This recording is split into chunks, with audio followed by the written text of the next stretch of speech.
کہ دنیا اور آخرت دونوں میں کامیابی و کامرانی کا جھنڈا نصب کر دیں، بغیر مصطفیٰ کی اقوال پر چلے ہوئے، مصطفیٰ کی سیرت پہ چلے ہوئے، مصطفیٰ کے کردار پہ چلے ہوئے، مصطفیٰ کے اسوہ پہ چلے ہوئے۔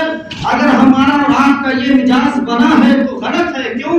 اس لیے کہ مصطفیٰ جان رحمت کی بارگاہ ایسی بارگاہ ہے جہاں ابو بکر آئے تو دونوں جہاں میں کامیاب ہو گئے، حضرت عمر آئے دونوں جگہ میں کامیاب ہو گئے۔ گویا ابو بکر و عمر کا مزاج بتا رہا ہے، لوگوں دنیا کی کامیابی چاہتے ہو تب بھی مصطفیٰ کے قدم میں آنا پڑے گا، آخرت کی کامیابی چاہتے ہو تب بھی مصطفیٰ کی بارگاہ میں تمہیں آنا پڑے گا۔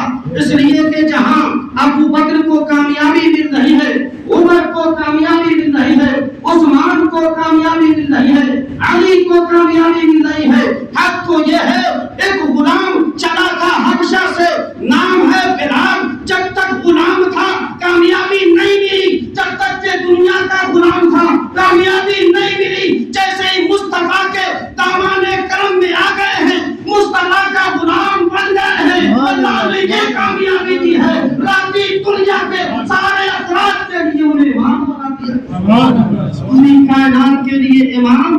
آج جب حضرت بلال کا نام آئے تو سینہ فخر سے چوڑا ہو جاتا ہے اور دل اور نگاہیں جھک جاتی ہیں۔ جن کی عزت و احترام میں